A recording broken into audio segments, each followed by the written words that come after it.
మీరు ఇవాళ పక్కా డ్రామా ఆడుతూ ఉన్నారు. లేకపోతే మీకు ఏందే మీరు శాసనమండలిలో చర్చించేది? అసలు ఏం చర్చ చేస్తారు? ఆల్రెడీ గవర్నమెంట్ మీదే ఉంది. 20 నెలలు అయింది. మీరు 20 నెలలు ఇంకా దాటిపోయింది అనుకుంటా. మరి 20 నెలలు దాటిపోయా. మీరు అధికారంలో ఉంటారు. ఇక్కడ పోలీసులు మీ వాళ్ళే, సిఐడి మీ చేతుల్లో ఉంది. సెంట్రల్లో ఇక్కడక్కడ మాది డబుల్ ఇంజన్ సర్కార్ అని చెప్తుంది. మరి డబుల్ ఇంజన్ సర్కారు అక్కడ సిబిఐ కూడా మీ చేతుల్లోనే ఉంది. మీరు ఎందుకు యాక్షన్ తీసుకోవడం లేదంటే దోషులను కాపాడడానికి ఇద్దరు కూడా మీరు కుమ్మక్కవుతూ ఉన్నారు.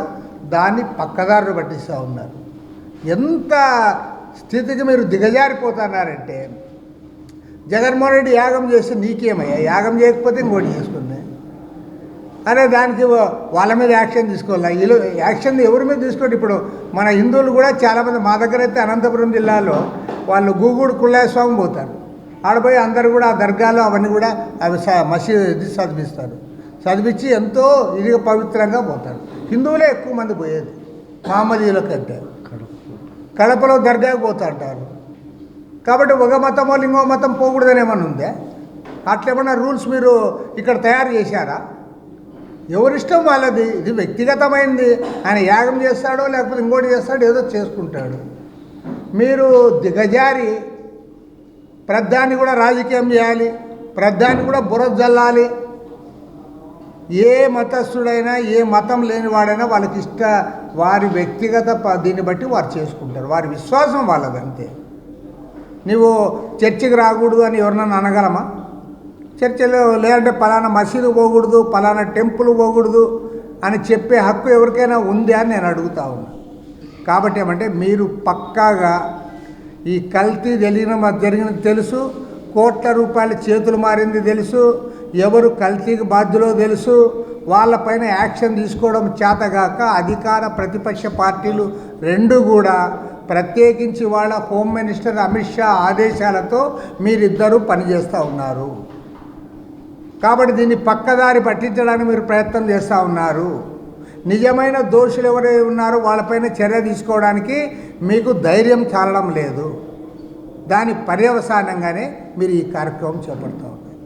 కాబట్టి నేను ఇప్పటికైనా చెప్తా ఉన్నా, ఇవాళ రాష్ట్రంలో బడ్జెట్ సమావేశాలు జరగడంలే. ఇది బడ్జెట్ సెషన్ కాదు, లడ్డూ సెషన్. ఇది పక్కా లడ్డూ సెషన్. బడ్జెట్ సమావేశాలు దాదాపు 3 లక్షల కోట్ల రూపాయల బడ్జెట్ పెడితే ఆ బడ్జెట్ గురించి ఏనాడైనా మాట్లాడుతున్నారండి? ఎవరైనా మీ ఎమ్మెల్యేలు మాట్లాడరు, మంత్రులు మాట్లాడరు, చివరికి ఫైనాన్స్ మినిస్టర్ కూడా లడ్డు గురించే మాట్లాడతాడు. ఫైనాన్స్ మినిస్టర్ బడ్జెట్ గురించి ప్రవేశపెట్టి బడ్జెట్ పైన చర్చలకు ఆహ్వానించాలి, అందరినీ అడగాలి, మీ సూచనలు ఇవ్వండి అని చెప్పాలి. కానీ ఆయన కూడా లడ్డు గురించే మాట్లాడతాడు. ముఖ్యమంత్రి గారు లడ్డు గురించే మాట్లాడతారు. తర్వాత పవన్ కళ్యాణ్ గారు లడ్డు గురించే మాట్లాడతారు. Deputy chief minister, home minister laddu గురించే మాట్లాడుతుంది. మీకు లడ్డు తప్ప వేరే అసలు ఈ ఆంధ్ర రాష్ట్రంలో ఏం ప్రజలు బయట వాళ్ళు ఏమనుకుంటున్నారంటే ఆంధ్ర రాష్ట్రంలో అమాయకులు ఉన్నారు ప్రజలు, కాబట్టి వాళ్ళకి ఏ సమస్యలు కావట్లేదు. బడ్జెట్ సెషన్లో బడ్జెట్ గురించి మాట్లాడడం లేదు, ప్రజల గురించి డిస్కస్ చేయడం లేదు. రైతుల సమస్యలు ఏంటి, విద్యార్థుల ఫీజు రియంబర్స్మెంట్ ఏంటి, అదేవిధంగా మీరు ఉద్యోగాలు ఇస్తామన్నారు, ఉద్యోగాలు ఇచ్చి మాట్లాడరు. ఆ ప్రాజెక్టుల గురించి ఇవన్నీ కూడా డిస్కస్ చేయమంటే లడ్డు లడ్డు లడ్డు అనుకుంటూ మీరు అధికార ప్రతిపక్ష పార్టీలు రెండు కూడా కుమ్మక్కై లాలూచిబడి ఎవరైతే దోషులు ఉన్నారో వారిని కాపాడడానికే లడ్డు పైన చర్చ కొనసాగిస్తూ ఉన్నారు. కాబట్టి ఇప్పటికైనా మీరు ఫుల్ స్టాప్ పెట్టండి. ప్రజా సమస్యలు శాసన మండలిలో చర్చించండి. అదేవిధంగా శాసనసభకు కూడా మేము 1కి 2 సార్లు చెప్తా ఉన్నాం.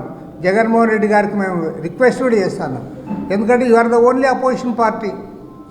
వేరే వాళ్ళ 3 పార్టీలు అధికార కూటమి. కాబట్టి మీరు ఒక్కరే అపోజిషన్. మీరు కూడా అసెంబ్లీకి పోతే ప్రజా సమస్యలు ప్రస్తావించడానికి అవకాశం ఉంటుంది. అసెంబ్లీకి వెళ్ళాలని చెప్పి కూడా మేము కోరుతా ఉన్నాం.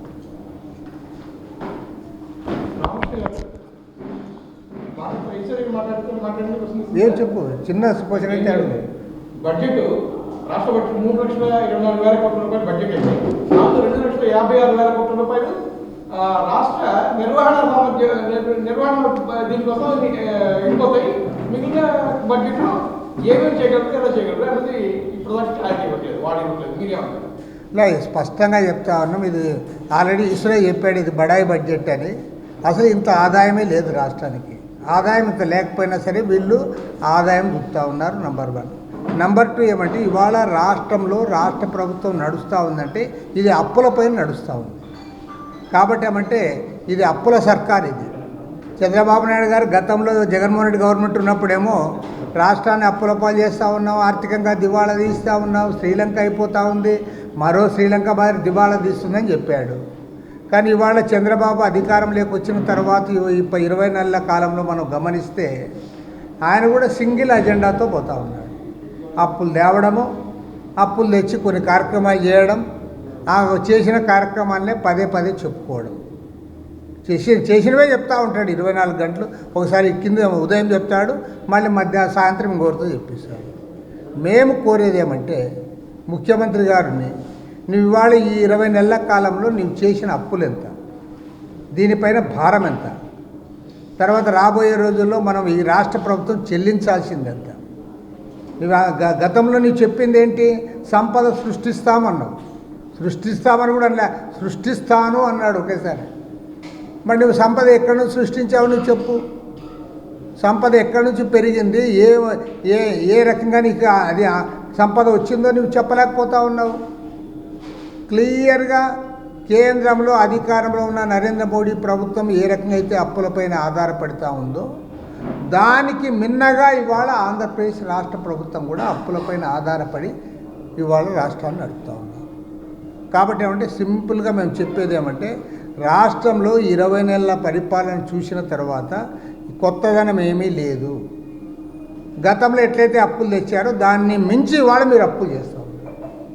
తర్వాత కేంద్ర ప్రభుత్వం మీరు ఏం చెప్తారు, డబుల్ ఇంజన్ సర్కారు కాబట్టి అక్కడి నుంచి బ్రహ్మాండమైన మాకు వస్తుంది అంటే ఏమొచ్చిందో చెప్పలేకపోతా ఉన్నారు.